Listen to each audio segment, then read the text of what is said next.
presentation, I'll be Richard Speck. And I'll be the therapist. Hello, Richard Speck. Could you please describe your childhood for me?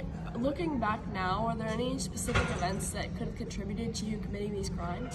I was constantly verbally and physically abused by my dad. I started drinking at a really young age, and it just led me to leave high school, and I never went back to school after that. Another memory I can recall is going to jail at the age of 13, but really looking back, it didn't really affect me. What is the highest level of education you received? Did you finish high school? Did you graduate college? I left high school at the age of 16, so clearly I didn't go to college. I mean, I didn't really see the need in an education. My talent's already here. Can you give me a description of the work history in your past? After I dropped out of high school at the age of 16, I decided to start working as a laborer in 7-Up.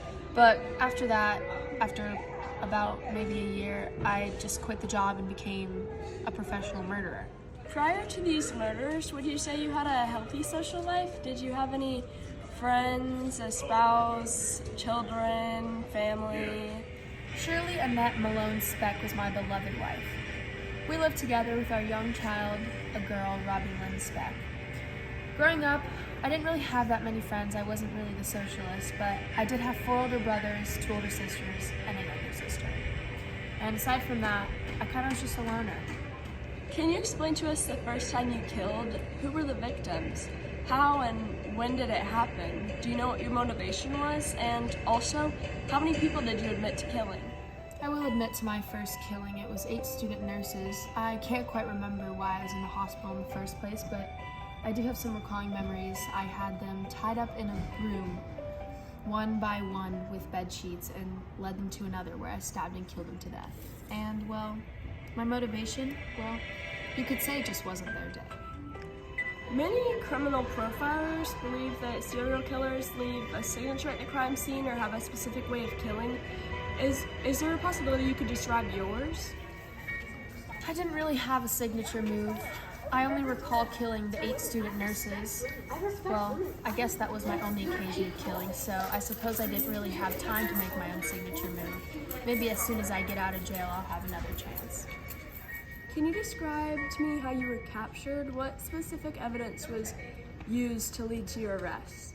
Well, after trying to take my own life, not because I had guilt, but just because there was no point in living after getting caught.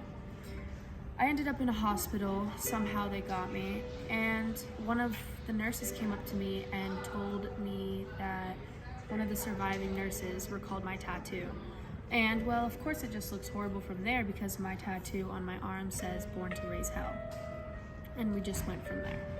How did your trial end? What were your sentences? Did you plead guilty? Did you get executed? How did it end? I was sentenced to death, but after they realized that really what I did wasn't too horrible, I was just sentenced to 8 life sentences in prison. I mean, I don't even think I'm gonna survive that long. In my opinion, I'll probably die by the age of 49 from a heart attack. Thanks for watching our presentation.